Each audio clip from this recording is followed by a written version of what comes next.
Para esta ocasión vamos a ver lo que es la intertextualidad y los tipos de intertextualidad. La intertextualidad en la literatura se considera como esa relación o ese vínculo que tiene un texto con otro tipo de textos. Acá podemos observar los tipos de intertextualidad que ya vamos a detallar más adelante.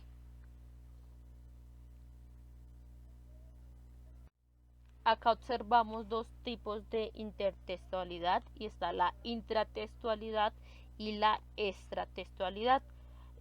Esto tiene como punto de partida el autor. Entonces, cuando nosotros tomamos un texto y lo vamos a relacionar con otros textos del mismo autor, se va a llamar intratextualidad. Pero cuando tomamos, por ejemplo, un texto como base y lo relacionamos con textos de diferentes autores, se le va a llamar extratextualidad. Acá vemos otro tipo de intertextualidad y es la interdiscursividad. Por un lado, la interdiscursividad se puede considerar como la producción de un discurso, pero en este discurso también se encuentran presentes aportes o discursos de otros autores. Esto por una parte. Por otra parte, también se puede considerar como interdiscursividad cuando nosotros relacionamos un texto literario con otro tipo de artes, por ejemplo, con una pintura, con la música, con el cine, con el teatro, etcétera.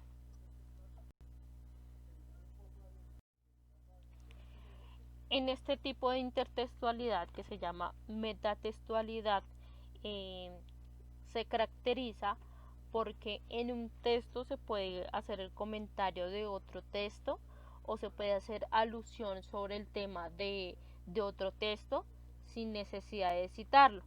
Entonces acá vemos unos ejemplos. Dice, por ejemplo, la relación que tienen algunas partes del libro Don Quijote de la Mancha de Miguel de Cervantes con los libros de caballerías, el teatro de Lope de Vega o la novela pastoril de su época.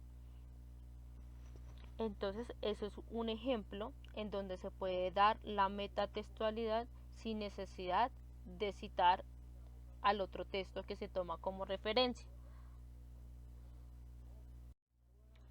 La architextualidad es el tipo de intertextualidad donde se relaciona un texto con otro texto según el género literario que ellos manejen. En este tipo de intertextualidad se caracteriza porque hacemos relación de un texto con el otro teniendo en cuenta las partes del texto. Entonces, por ejemplo, según el título, según los subtítulos, según los capítulos, las ilustraciones, entonces podemos establecer según estos aspectos una relación de un texto con otro texto. A esto se le va a llamar paratextualidad.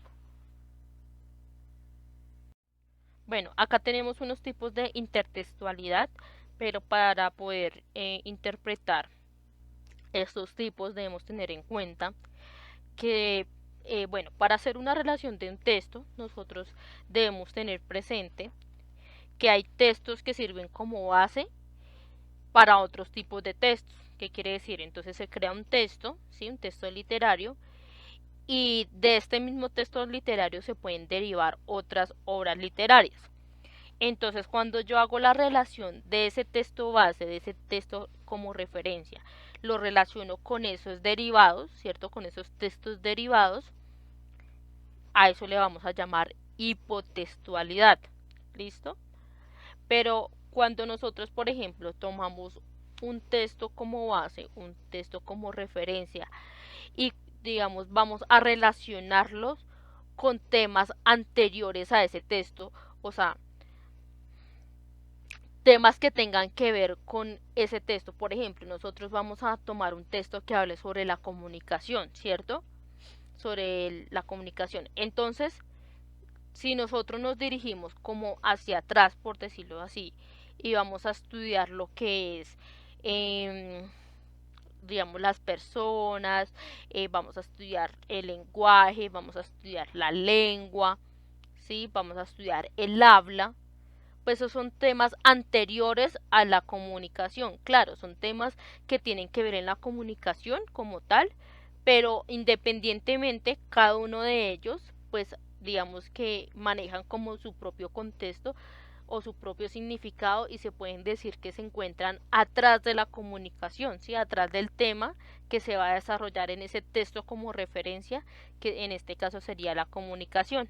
Entonces a ese intertextualidad se le va a llamar hipertextualidad.